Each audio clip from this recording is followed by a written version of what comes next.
Telangana BJP ఎంపీలకు high command shock ఇచ్చింది. ఈటల రాజేందర్ ధర్మపురి అరవింద్కు వార్నింగ్ అయితే ఇచ్చింది. ఈటల ధర్మపురిపై party incharge BL Santhosh serious అయ్యారు. పార్టీ విధానాలు నచ్చకుంటే వెళ్లిపోవాలని హుకుం జారీ చేశారు. కొంతకాలంలో కిషన్ రెడ్డి, సంజయ్పై ఎంపీల విమర్శలు అయితే చేశారు. మరోసారి రిపీట్ చేస్తే ఊరుకునేది లేదని BL Santosh strict serious warning ఇచ్చారు. పార్టీ తలుపులు ఓపెన్గా ఉన్నాయని పార్టీ ఇన్ఛార్జ్ అన్నారు. అలాగే బిఎల్ సంతోష్ వ్యాఖ్యలపై మదనపడుతున్నారు ఎంపీలు. మహాధర్నాకు డుమ్మా కొట్టారు ఈటల, ధర్మపురి. దీనికి సంబంధించి మరిన్ని అప్డేట్స్ మా కరెస్పాండెంట్ సతీష్ లైవ్ ద్వారా అందిస్తారు. సతీష్, బిఎల్ సంతోష్ ఇచ్చినటువంటి వార్నింగ్ మహాధర్నాకు ఈటల అలాగే ధర్మపురి అరవింద్, బిఎల్ సంతోష్ చెప్పినటువంటి మాటలకి హర్ట్ అయ్యి వాళ్ళు మహాధర్నాకి దూరంగా ఉన్నారా, లేకపోతే నిజంగానే వెళ్ళిపోవడానికి సిద్ధపడ్డారా? బిఎల్ సంతోష్ ఆ స్థాయి ఆగ్రహం వ్యక్తం చేశారు అని అంటే ఎందుకు ఆయన వద్దకు సమస్యలు ఆ స్థాయిలో వెళ్ళాయనా, లేకపోతే రాష్ట్రానికి సంబంధించినటువంటి నేతలందరూ కూడా ఈటల, ధర్మపురికి సంబంధించి ఏమైనా చెప్పారా అనేది కూడా భారతీయ జనతా పార్టీలో ఒక చర్చ అయితే జోరుగా జరుగుతుంది. అప్డేట్స్ ఏంటి? ఎస్, దీనికి సంబంధించి బీజేపీలో గతంలో నుంచి కూడా బీజేపీలో చాలా రకాల రాజకీయాలు నడుస్తూ ఉంటాయి.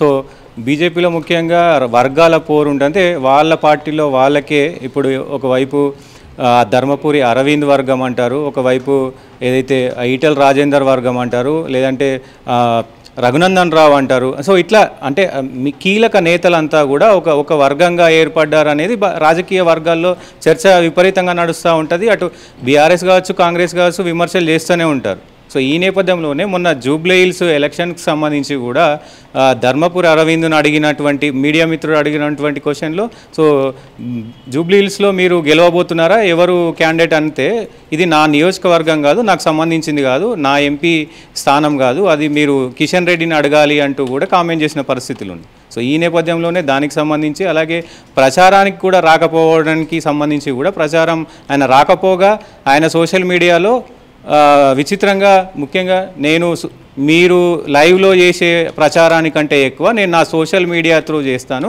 సో నేను సోషల్ మీడియాలో గట్టిగానే ప్రచారం చేస్తూ ఉన్నాను అని చెప్పి కూడా కామెంట్ చేసిన పరిస్థితులు. దాంతోపాటు రామచంద్రరావు గారు నేను రాలేదని చెప్పి డుమ్మా కొట్టినా అని చెప్పి హైకమాండ్కు కంప్లైంట్ చేయొద్దండి అని కూడా చెప్పిన పరిస్థితులు ఉన్నాయి. సో ఈ నేపథ్యంలో బీజేపీకి సంబంధించి జూబ్లీ హిల్స్లో డిపాజిట్ కూడా రాకుండా పోయింది. సో దాని తర్వాత బిఎల్ సంతోష్ పెద్ద ఎత్తున అంతా మీటింగ్ పెట్టారు. తెలంగాణ సంబంధించిన బీజేపీ ఎమ్మెల్యేలు, ఎంపీలు అందరూ కలిసి మీటింగ్ పెట్టారు. ఆ మీటింగ్లో బిఎల్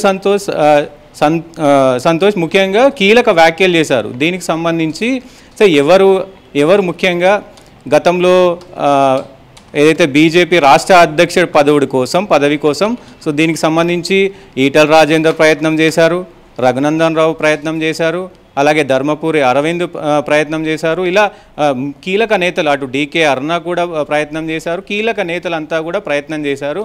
సో ఊహించిన దానికంటే కూడా అసలు రామచంద్రరావు పేరు రావడం అంటే నిబద్ధత ఆర్ఎస్ఎస్ కావచ్చు, అటు బీజేపీకి సంబంధించిన వాళ్ళకు ఎవరైతే సీనియర్ లీడర్లు ఉంటారో పార్టీ కట్టుబాట్లు కావచ్చు, పార్టీ విధి విధానాలు కావచ్చు, ఎవరైతే పాటిస్తారో వాళ్ళకే పదవులు ఉంటాయనేది స్పష్టంగా చెప్పింది. ఈ నేపథ్యంలోనే ఆయన కీలక వ్యాఖ్యలు అయితే చేసిన పరిస్థితులు కనబడుతూ ఉన్నాయి.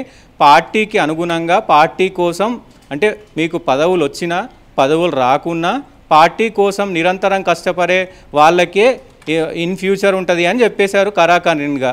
పార్టీ తలుపులు ఎప్పుడు ఓపెనే ఉంటాయి, వచ్చే వాళ్ళు వస్తూ ఉంటారు, పోయే వాళ్ళు పోవచ్చు అంటూ కూడా ఇండైరెక్ట్గా చెప్పిన ఒక నిమిషం సీనియర్ నేతల్ని అన్నారంటే ఓకే, పదవుల్లో ఉన్నటువంటి ఒక ఇద్దరు ఎంపీలని వారు ఆ మాట అన్నారు అని అంటే ఏ స్థాయిలో విసిగిపోయిందా జాతీయ నాయకత్వం రాష్ట్రంలో ఉన్నటువంటి ఈ పరిస్థితులకు సంబంధించి డీల్ చేయలేక ఆ మాట అన్నారా? బిఎల్ సంతోష్ ఎంత సీనియరో అందరికీ తెలిసినటువంటి పరిస్థితి ఉంది. ట్రబుల్ షూటర్గా కూడా ఆయనకు పేరున్నటువంటి పరిస్థితి. ఇటువంటి ట్రబుల్ని ఆయన ఎందుకు సాల్వ్ చేయలేకపోతున్నారు అనేటువంటిది రకరకాలుగా చెప్తున్నటువంటి మాట. ఆ స్థాయిలో ఇక్కడ స్టేట్ నుంచి అంత పోటీ ఉందా అధ్యక్ష పదవికి సంబంధించి? ఈ తెలంగాణ బీజేపీ అధ్యక్ష పదవికి సంబంధించి ఆ స్థాయిలో పోటీ ఉందా అనేటువంటి ఒక చర్చ కూడా జరుగుతున్నటువంటి పరిస్థితి. అధిష్టానం ఎలా చూస్తుంది ఈ పరిణామాలు? డెఫినెట్గా దీనికి సంబంధించి అటు ఈటల రాజేందర్ కావచ్చు, అరవింద్ కావచ్చు, సో పలుమార్లు గెలుస్తూ ఉన్నారు. ఎవరు క్యాడర్ వాళ్ళకు ఉంది.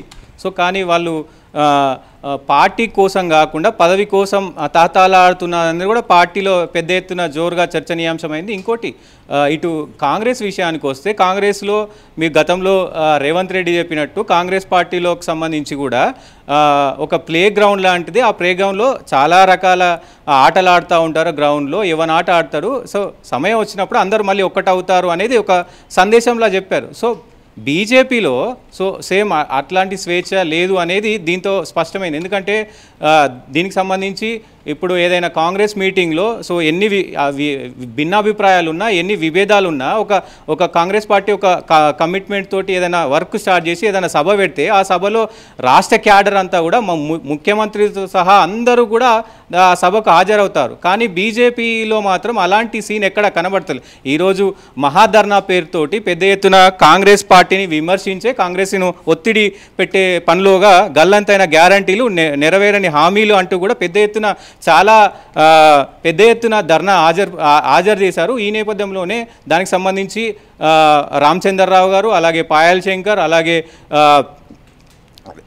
దీనికి సంబంధించి లక్ష్మణ్ గారు, కిషన్ రెడ్డి గారు అందరూ కూడా పెద్ద పెద్ద నేతలంతా వచ్చారు. కానీ ఇక్కడ ఈటెల రాజేందర్ రాలేదు, అటు ధర్మపురి అరవింద్ రాలేదు, అటు రఘునందన్ రావు రాలేదు. ఇట్లా కొంతమంది నేతలు అయితే డుమ్మా కొట్టిన పరిస్థితులు కనబడుతున్నాయి. దీనికి సంబంధించి కూడా అదే పార్టీలో ఒక అభిప్రాయం లేదు అనేది స్పష్టంగా కనబడుతుంది. జాతీయ నాయకత్వంతో కిషన్ రెడ్డి ఎప్పుడూ కూడా నిరంతరం టచ్లో ఉంటారు కాబట్టి ఈ పరిస్థితులన్నింటినీ కూడా కిషన్ రెడ్డే సావధానంగా చెప్పినప్పటికీ కూడా కిషన్ రెడ్డే కావాలని ఏదో చేస్తున్నారు అనేటువంటి రకరకాల విమర్శలు కూడా అంతర్గతంగా చర్చించుకుంటున్నటువంటి సిచ్యువేషన్ ఉన్నప్పటికీ కూడా కేంద్రంతో నేరుగా టచ్లో ఉండేటువంటి వ్యక్తి కాబట్టే కేంద్ర నాయకత్వం ఈ మాట మమ్మల్ని అనగలిగింది అనేటువంటి రకరకాలైనటువంటి విమర్శలు కూడా ఉన్నాయి కదా పార్టీలో ఒక వర్గం చేస్తున్నటువంటి అంశం. దీనికి సంబంధించి సో దీనికి సంబంధించి కిషన్ రెడ్డిని కూడా పలుమార్లు వాళ్ళు టార్గెట్ చేసిన పరిస్థితులు కనబడుతున్నాయి. కిషన్ రెడ్డి వల్లనే తెలంగాణలో బీజేపీ ఓడిపోతుంది అని చెప్పేసి కూడా చాలాసార్లు విమర్శించారు. ఇటు బండి సంజయ్ని కూడా ఈటెల రాజేందర్ విమర్శించిన పరిస్థితులు కనబడుతున్నాయి. అంటే హిందూ మతం కులం ఎజెండాతో పోతే మనం గెలవలేము అంటూ కూడా ఆయన స్పష్టంగా చెప్పిన పరిస్థితులు దానికి కౌంటర్గా బండి సంజయ్ కూడా కౌంటర్ ఇచ్చిన పరిస్థితులు ఉన్నాయి. సో ఈ కామెంట్స్ కావచ్చు, కిషన్ రెడ్డి కామెంట్స్ కావచ్చు, ఇవన్నీ పరిగణనలకు తీసుకొని అంటే ఎండ్ ఆఫ్ ద డే ముఖ్యంగా హైకమాండ్కి ఏంటి నిబద్ధత గల నాయకుడు కిషన్ రెడ్డి కావచ్చు, ముఖ్యంగా లక్ష్మణ్ కావచ్చు, పెద్ద అంటే సీనియర్ మోస్ట్ లీడర్స్ అందరినీ పరిగణనలోకి తీసుకుంటారు కాబట్టి ముఖ్యంగా బీజేపీకి ఒక స్టాండ్ ఉంటుంది. బీజేపీకి కొన్ని సిద్ధాంతాలకు కట్టుబడి ఉంటుంది. ఆ సిద్ధాంతాలకు ఇష్టమైన వాళ్ళు మాత్రమే బీజేపీలో ఉండాలి, లేదంటే వెళ్ళిపోవాలని కరాఖండిగా చెప్పారు. ఇంకోటి బీజేపీకి సంబంధించి కూడా ప్లాన్ 3.0 కూడా స్టార్ట్ చేశారు. దీంట్లో ముఖ్యంగా ఇప్పుడు కొత్త ఈ 3 సంవత్సరాల్లో ప్రక్షాళన చేయబోతూ ఉన్నారు. దానికి సంబంధించి 3.0గా రెడీ చేశారు. దానికి సంబంధించి నేతలంతా కూడా కష్టపడాలి, నేతలంతా కింది స్థాయి నుంచి పై స్థాయి వరకు ఒకటే స్టాండ్ తీసుకోవాలి, ఒకే లైన్లో వెళ్ళాలనేది చెప్పినట్టు కూడా తెలుస్తూ ఉంది. Right, thanks for updates Satish. అది తెలంగాణ బీజేపీలో ఒక విచిత్రమైనటువంటి పరిస్థితి అయితే ఉంది.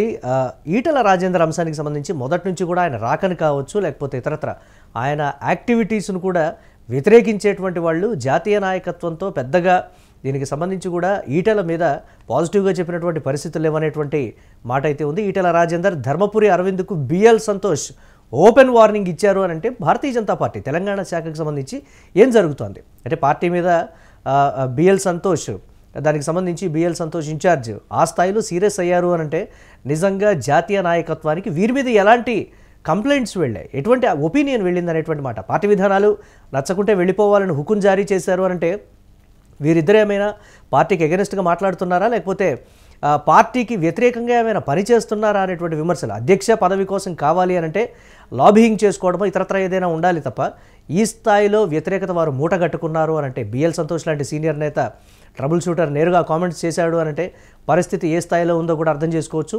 కొంతకాలంలో కిషన్ రెడ్డి అలాగే సంజయ్ మీద కూడా ఇద్దరు ఎంపీలు విమర్శలు చేసినటువంటి పరిస్థితి అయితే ఉంది. మరోసారి రిపీట్ చేస్తే ఊరుకునేది లేదని బిఎల్ సంతోష్ వార్నింగ్ ఇచ్చారు అని అంటే పార్టీలోంచి వెళ్ళిపోమని చెప్పకనే చెప్పినట్ట, లేకపోతే మేము ఏది చేస్తే అదే తెలంగాణ శాఖలో జరుగుతుందనేటువంటిది బిఎల్ సంతోష్ వ్యాఖ్యల అర్థము. భారతీయ జనతా పార్టీ నేతలే దాన్ని విశ్లేషించుకుంటున్నటువంటి పరిస్థితి ఉంది.